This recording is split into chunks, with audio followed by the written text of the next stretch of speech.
British advanced pain clinic, నొప్పి మాయం, surgery దూరం. For appointments 9155515563. మాజీ ప్రధాని మన్మోహన్ సింగ్ కన్నుమూశారు. గురువారం ఆయన ఆరోగ్యం క్షీణించడం, ఢిల్లీలోని ఎయిమ్స్కి తరలించడం, అయితే అక్కడ చికిత్స పొందుతూ ఆయన తుదిశ్వాస విడిచారు. ఇది రాత్రి 9:51 ఆయన మరణించినట్టు ఎయిమ్స్ వైద్యులైతే ధృవీకరించిన పరిస్థితి. అయితే గురువారం తన ఇంట్లో మన్మోహన్ సింగ్ స్పృహ కోల్పోయారు. అయితే ఆ వెంటనే ఆయన్ని రక్షించేందుకు ప్రయత్నాలు కూడా జరిగాయి. 8:06 ప్రాంతాల్లో ఆయన్ను ఎయిమ్స్లోని అత్యవసర సేవల విభాగానికి అయితే తీసుకొచ్చారు. చికిత్స కూడా అందిస్తూ ఆయనను రక్షించే ప్రయత్నం కూడా చేశారు వైద్యులు. ఫలితం లేకుండా పోయింది.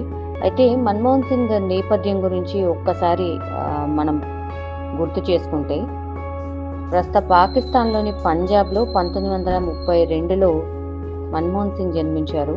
పంజాబ్ యూనివర్సిటీలో విద్యాభ్యాసం పూర్తయ్యాక కేంబ్రిడ్జ్ విశ్వవిద్యాలయం నుంచి మాస్టర్స్ పూర్తి చేశారు. 2004 నుంచి 2014 వరకు 2 పర్యాయాలు ఆయన భారత ప్రధానిగా కూడా పనిచేశారు.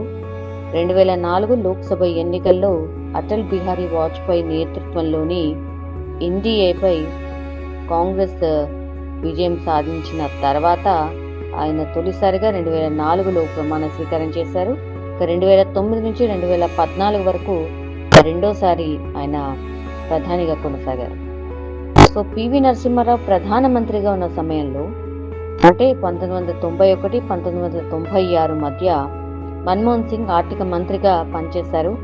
సాధారణంగా పివి నరసింహారావును ఆర్థిక సంస్కరణల పితామహుడిగా భావిస్తూ ఉంటారు, అందరు చెప్తూ ఉంటారు. పివి విధానాల అమల్లో మన్మోహన్ సింగ్ కూడా కీలక పాత్ర పోషించారు. భారత్కు 13వ ప్రధానిగా ఆయన బాధ్యతలు స్వీకరించే ముందు కూడా అనేక బాధ్యతాయుతమైన పదవులు కూడా నిర్వహించారు. 1982 నుంచి 1985 వరకు రిజర్వ్ బ్యాంక్ గవర్నర్గా పనిచేశారు మన్మోహన్ సింగ్. 1985 నుంచి 1987 వరకు ప్లానింగ్ కమిషన్ వైస్ చైర్మన్గా బాధ్యతలు నిర్వహించారు. 1991లో యూనివర్సిటీ గ్రాంట్స్ కమిషన్ చైర్మన్గా పనిచేశారు. ఆర్థిక మంత్రిగా పివి నరసింహారావు నామినేట్ చేసే సమయానికి మన్మోహన్ సింగ్ యూజీసీ చైర్మన్గా ఉన్నారు. 1991 జూన్లో కేంద్ర మంత్రి బాధ్యతలు స్వీకరించిన మన్మోహన్ సింగ్ అదే ఏడాది అక్టోబర్లో రాజ్యసభ ఎంపీ అయ్యారు. అసోం నుంచి వరుసగా 5 సార్లు రాజ్యసభ ఎంపీగా ఎన్నుకోబడ్డారు. 2019లో ఆయన రాజస్థాన్ నుంచి రాజ్యసభకు వెళ్లారు. ఈయనకి ఇంగ్లీష్, ఉర్దూలో ప్రావీణ్యం ఉంది, అంటే అనర్గళంగా మాట్లాడగలుగుతారు అండ్ మేధావిగా కూడా గుర్తింపు ఉంది. 1991 సంవత్సరంలో తొలి బడ్జెట్ ప్రసంగంలో మన్మోహన్ సింగ్ చేసిన వ్యాఖ్యలు కూడా బాగా ప్రాచుర్యం పొందాయి. ఎందుకంటే సమయం వచ్చినప్పుడు ఏ శక్తి ఆపలేదు, ప్రపంచంలో భారత్ కీలక ఆర్థిక శక్తిగా అవతరించడం అన్నది అలాంటి ఆలోచనే అని నేనీ సభకు చెప్పాలనుకుంటున్నాను అంటూ మన్మోహన్ వ్యాఖ్యానించారు.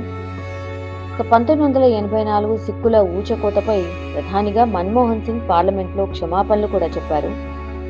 సిగ్గుతో నా తల వంచుకుంటున్నా అంటూ ఆ సమయంలో మన్మోహన్ అన్న పరిస్థితి. ఆయన దేనికి వెనక్కి తగ్గేవారు కాదు. రాజకీయ జీవితంలో అత్యంత క్లిష్టమైన సందర్భాల్లో కూడా భారత్ అమెరికా అణు ఒప్పందం సమయం ఒకటి. ఈ ఒప్పందం భారత ఆర్థిక వ్యవస్థకు దీర్ఘకాలిక ప్రోత్సాహాన్ని ఇస్తుందని మన్మోహన్ కూడా నమ్మిన పరిస్థితి.